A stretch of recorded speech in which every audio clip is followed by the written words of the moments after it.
Salut tout le monde, aujourd'hui on va installer Portus sur une clé USB. Fait que, on va checker c'est quoi qu'on a besoin de faire pour accomplir ça dans un petit fichier.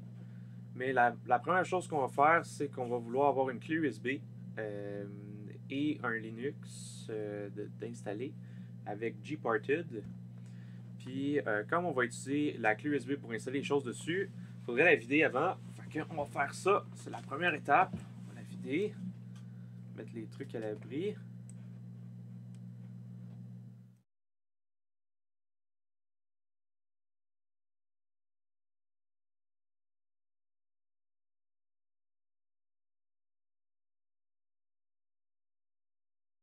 Bon. Là, il n'y a plus rien sur la clé USB. On peut se mettre à sécuritairement la modifier et jouer avec. Comme ça, on va regarder les étapes. Donc, première étape, on l'a fait. C'est d'avoir une clé USB et de faire un backup du contenu de la clé. Deuxième étape, ça va être, en fait, la vraie première étape, ça va être d'avoir accès à une distribution de GNU Linux.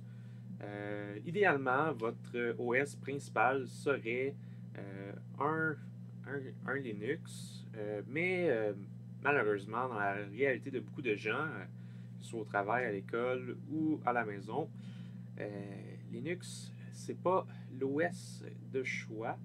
Il y a plusieurs raisons pour ça. Généralement, des raisons personnelles et de préférence.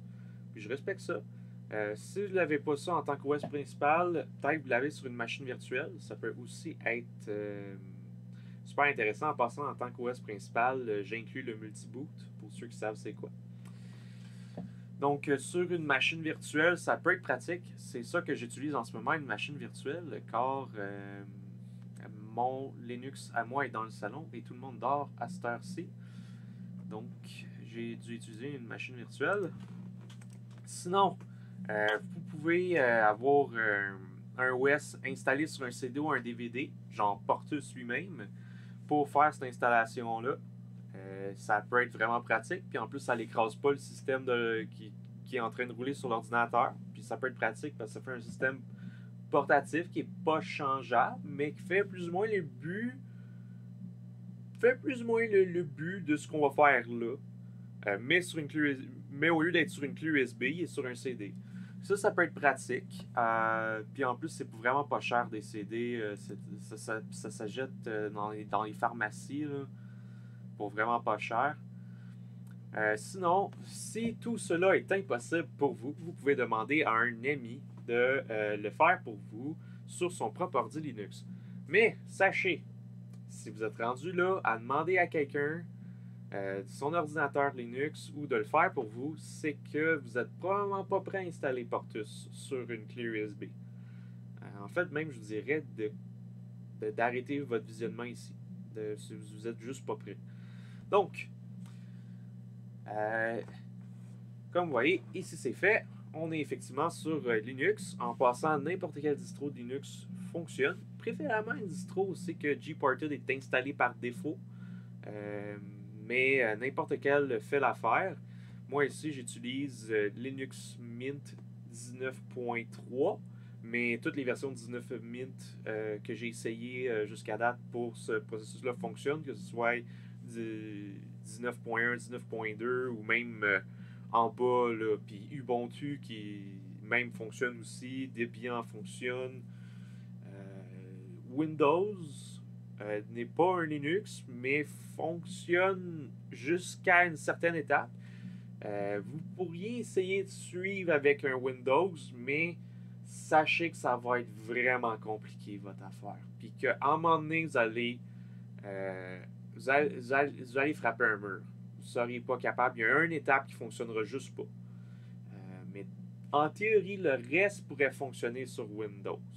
En théorie, c'est juste vraiment pas super. Puis Mac, j'ai pas essayé, fait que je peux pas vous le dire. Donc, télécharger et installer Gparted. De préférence, il est installé par défaut ou il a déjà été installé quand que vous avez parti la vidéo. Si c'est pas le cas, ben c'est ça, vous allez devoir l'installer. Heureusement, c'est très simple d'installer Gparted, puis il y a plusieurs alternatives si les premières options ne fonctionnent pas. La première que je recommande, en fait, c'est si vous n'avez pas encore de distro de Linux d'installer, allez sur le site officiel de Gparted, puis l'utiliser comme distro, le brûler sur un CD, en fait. Là, ça, ben, j'ai pas essayé, mais en théorie, ça devrait fonctionner. Tu brûles sur un CD, puis ça devrait super bien fonctionner. Ça, sinon, il y a le gestionnaire de logiciels sur Linux Mint. Il y a des gestionnaires de logiciels sur pas beaucoup de distros. En tout cas, de ceux que j'ai essayé, Linux Mint, probablement Ubuntu aussi, c'est probablement les seuls qui ont ça. Debian, je me souviens pas. Je sais que certaines versions de Slackware ont ça, mais qui ne fonctionnent pas super bien. Comptez pas trop là-dessus, mais si vous êtes sur Linux Mint, par exemple, là, ouf, la job est tellement plus facile. Tapez Gparted, vous l'avez. Moi, il est déjà installé, par exemple, fait que j'ai pas besoin de l'installer. Sinon, avec le terminal, comment on fait ça? Ben, vous allez sur le site officiel, puis il vous donne les commandes pour Debian, pour Fedora, pour whatever, comment ça se prononce, pour OpenSUSE, puis pour Ubuntu. C'est du copier-coller. Ça se met là-dedans. Puis en passant, si pour une raison X, le gestionnaire ne fonctionne pas sur Linux Mint, comme Linux Mint dérive de Ubuntu, il peut utiliser cette commande-là. Il y a apt-get aussi. En fait, je pense juste apt tout court fonctionne. Pas sûr à 100%, mais je pense apt tout court fonctionne. Donc, une fois que Gparted est installé, ah ouais, c'est vrai. Il y a aussi la méthode manuelle. Si tout ça échoue, tout ça ici échoue, il y a la méthode manuelle de télécharger à partir du site officiel. Et s'il n'y a pas de version pour votre distro qui fonctionne, essayez pkpackage.org. C'est un site qui est super pour les packages de tout distro confondu. Vous avez comme une distro quand même assez obscure qui n'est pas supportée officiellement par Gparted ou qui n'a pas de repository par défaut sur votre app de commande installée ou tout ça. Ça peut être intéressant d'aller voir là. Puis généralement, si ça ne se fait pas par commande, il y a un lien de téléchargement qu'on peut copier-coller puis le downloader à partir du navigateur web. Donc, c'est à considérer. Donc, troisième étape, ça serait de partitionner notre clé USB en deux. Donc, pour ça, il faut ouvrir Gparted. Fait qu'on va faire ça.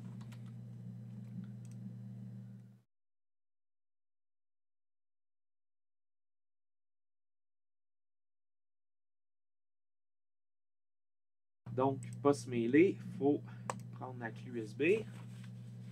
Ensuite, il faut démonter pour que ce soit sécuritaire. Ce soit, il ne va pas vous laisser faire rien d'autre avant que vous démontez. Fait qu'il faut démonter. Bon, une fois que la clé est démontée, il faut créer une table de partition. C'est très important parce que sinon, ça ne marchera pas. Créer une table de partition va vous permettre de avoir plus qu'une partition primaire. D'ailleurs, si à un moment donné vous avez un bug ou un message d'erreur qui dit too many primary partitions ou trop de partitions primaires, c'est parce que vous n'avez pas fait cette étape cruciale. Donc, on va créer une table de partition. On choisit MS-DOS. Si ce n'est pas le premier sélectionné, il n'est pas loin. On applique.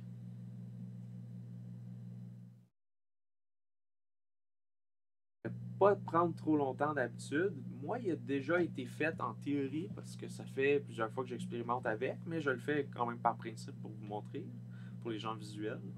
Donc, une fois qu'il a fait ça, en fait, ça va carrément défaire le formatage qu'il y avait déjà dessus parce qu'il a refait toute la table au complet.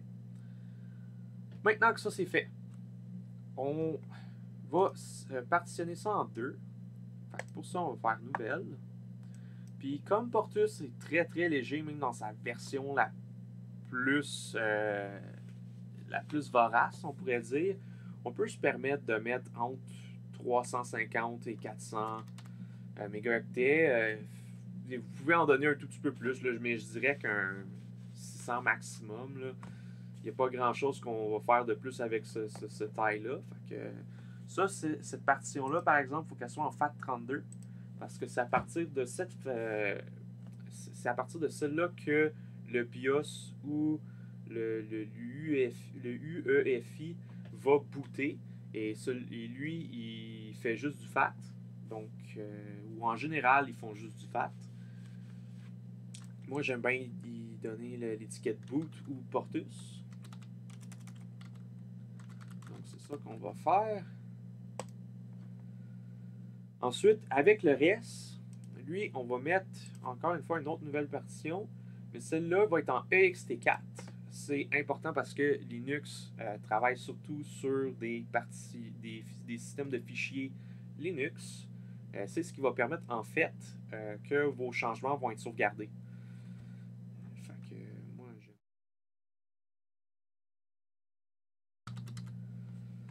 ou Portus changement, mais par exemple, ça ne va être pas au complet en français.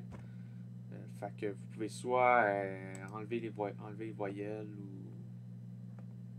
juste écrire en anglais si vous êtes ce genre de personne-là qui a carrément abandonné sa langue natale. Donc, faites appliquer. Là, il va appliquer les changements.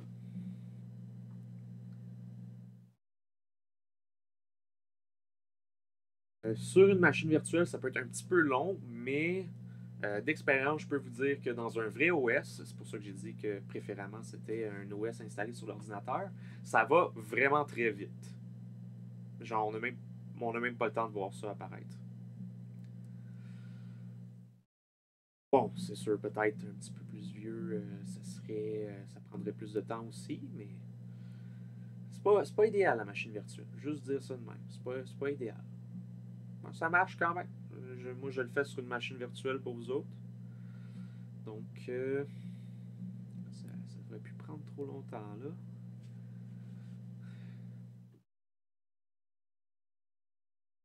C'est long.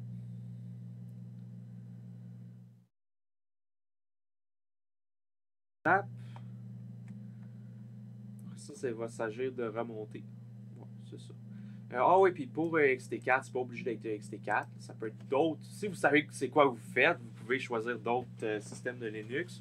Puis aussi, ce que je vous montre là, c'est pas mal les mêmes affaires pour probablement tous les autres systèmes dans le même genre que Portus. J'ai entendu parler de Slacks. D'ailleurs, je vais aller checker ça pour une autre vidéo, voir comment ça pourrait arriver. Si c'est assez différent de Portus, je vais probablement faire une vidéo de comment installer Slacks sur une clé USB aussi. J'espère que vous avez hâte. Bon, fait que là, on veut remonter ça.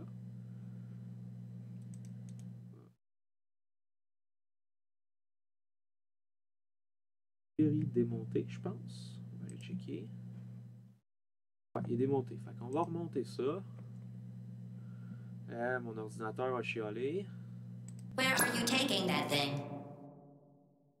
Et là, on remonte. Where are you taking that thing? Chiale deux fois. Bon. Là, en théorie, on devrait le voir apparaître bientôt. Avec nos deux partitions. Fait que la première, qui n'a absolument rien dedans à part ce fichier-là. Et la deuxième, qui n'a absolument rien dedans à part ce fichier-là. Là-dedans, je sais pas c'est quoi qu'il y a. C'est rien. C'est des fichiers vides qui vont servir à rien. Fait que là, prochaine étape, on veut télécharger et installer Portus. Donc, vous avez plusieurs choix de saveurs. Mais avant ça, je vais vous montrer c'est où qu'on peut aller les chercher. On peut enlever ça ici. Ça a l'air compliqué cet endroit-là. Je vais vous montrer exactement c'est où. Vous voyez, c'est portus.org/. ou barre oblique si vous préférez, portus-mirrors.html. Mais pour se rendre jusque-là, on peut s'y rendre juste en cliquant. C'est portus.org. Là, sur portus.org, on clique sur Download.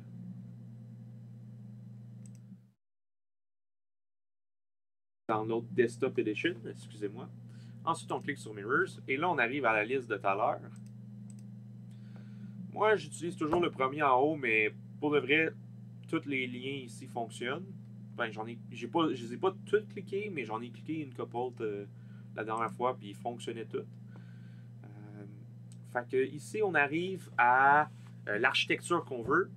Juste noter que c'est vraiment important que vous preniez la bonne, parce que ça se peut que ça ne fonctionne pas si vous prenez la mauvaise.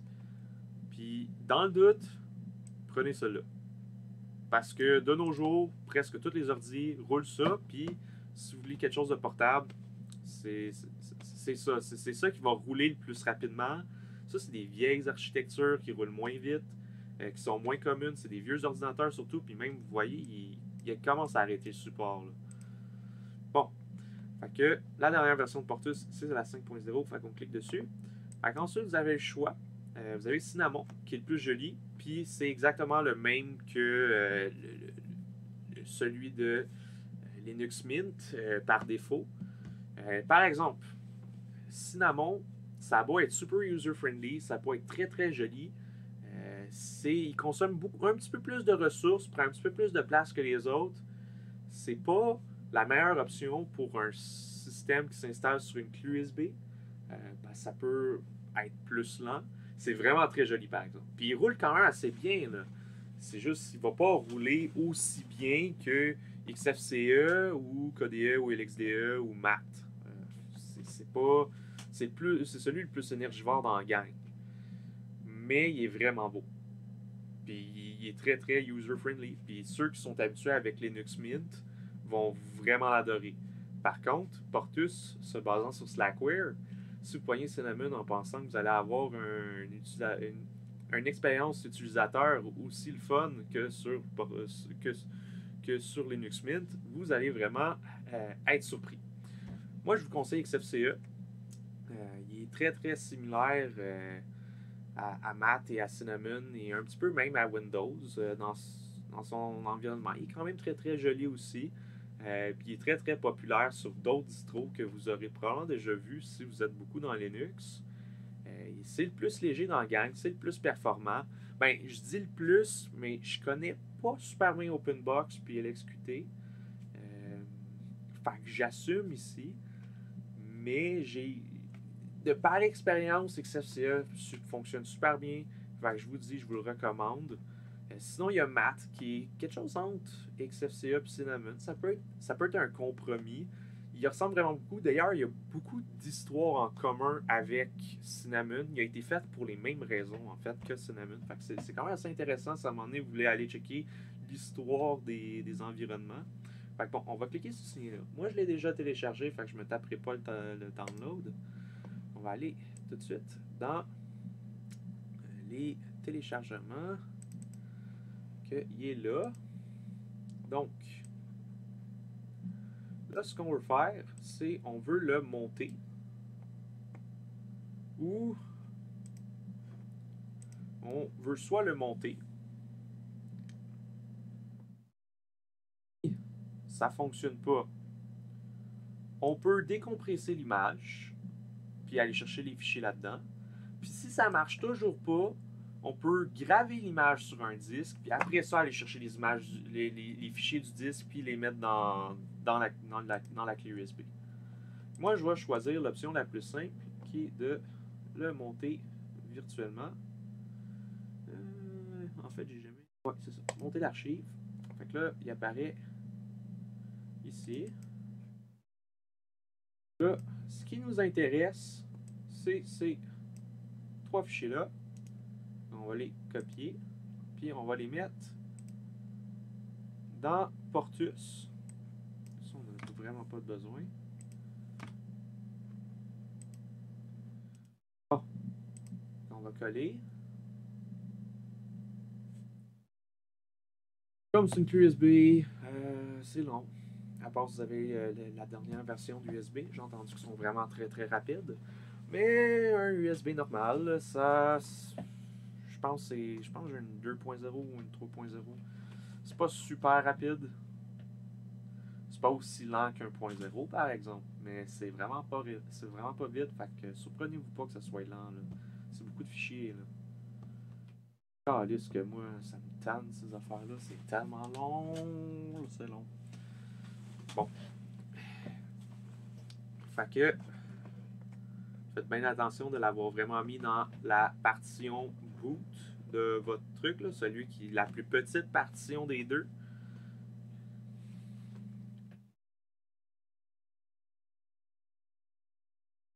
Ça peut vraiment être long. Pas l'heure avancée, hein, ici. Là. Hein? L'heure avancée.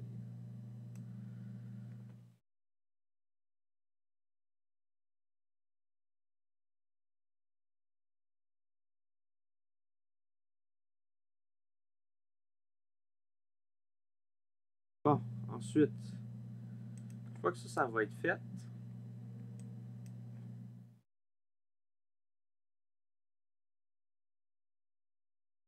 on va prendre le dossier Portus ici, puis on va le copier dans les changements. Mais on va le laisser là, lui. On le déplace pas, on l'enlève pas. On le laisse là parce que ça se peut que ça marche pas du premier coup. Puis vous allez voir pourquoi rapidement. Là. Mais ça se peut que ça marche pas du premier coup. Fait qu'au cas où que ça marche pas, pour au moins qu'il y ait une base pour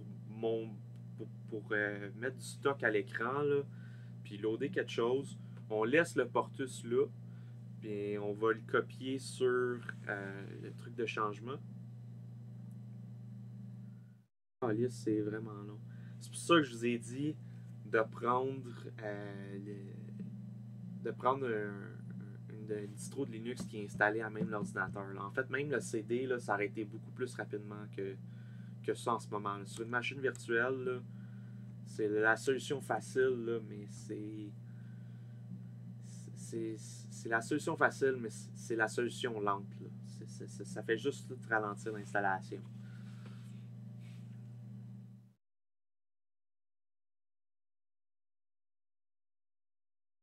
Bon, c'est enfin installé. Fait que là, on prend ça, on le met dans changement.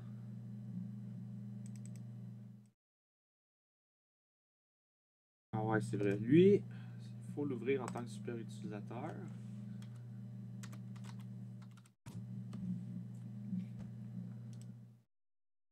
On va aller ça ici.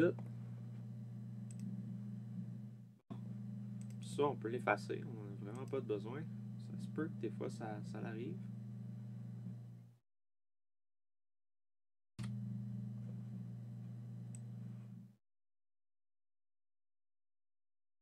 Bon, mais on va le laisser là, apparemment. Ouais, c'est la première fois que ça m'arrive, mais ça devrait pas être tant si grave que ça.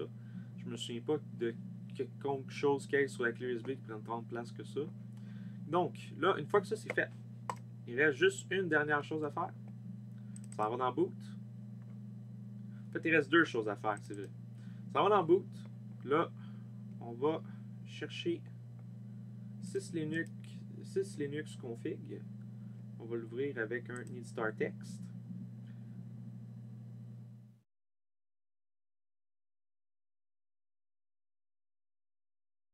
Hot. Je m'attendais pas à ça.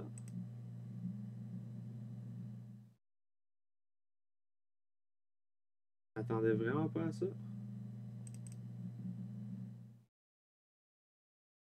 Food Portus CFG. Ok. On va essayer quelque chose. Je m'attendais pas à ça. En fait, avant, j'avais juste installé avec. J'avais juste installé avec la version Cinnamon, parce que je suis un scrub qui aime le luxe. Fait que, on va essayer quelque chose. Comme il include Portus CFG, on va dans boot. OK.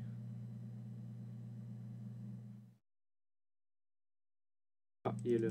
Ah non, Laissez faire. Je suis fatigué. Je m'étais trompé de fichier. Ok, bon. On s'en va ici. Puis là, on s'en va dans ici, là, cette ligne-là, où c'est que le append, juste en dessous du init, puis avant le text help. Puis on va changer ça pour la deuxième partition. Et dans mon cas à moi, c'est SDB2. Et c'est là que je vous dis que ça peut chier. Ça se peut que ça ne fonctionne pas du premier coup. Ça se peut que ce soit SDC2, ça se peut que ce soit SDD2, ça se peut que ce soit autre chose. Je ne pourrais pas vous dire, ça va vraiment dépendre de la configuration de l'ordinateur. Heureusement, une clé USB, c'est un médium qui est writable, donc vous allez pouvoir le modifier dépendamment de vos circonstances. Moi, ça marche avec SDB2. Sur la plupart des systèmes, j'ai testé SDB2, mais j'en ai testé qu'il fallait que ce soit SDD2 et d'autres que ce soit SDC2. Fait que ça va vraiment dépendre au cas par cas. Ça se peut que vous faites pas mal d'essais et erreurs avant que ça fonctionne. Puis ça se peut aussi qu'il y ait quelque chose que je ne sache pas, comme une façon de mettre carrément le label là-dedans. J'ai jamais vraiment essayé de mettre le label là-dedans. Vous me direz si ça fonctionne. Une fois que ça c'est fait, il va pointer sur l'autre partie de la partition. Vous allez pouvoir sauvegarder vos changements. Maintenant, il reste juste une chose, c'est de faire en sorte que le BIOS ou le UEFI comprennent que ceci est bootable. Donc, on va ouvrir le terminal. Ensuite, on va faire sudo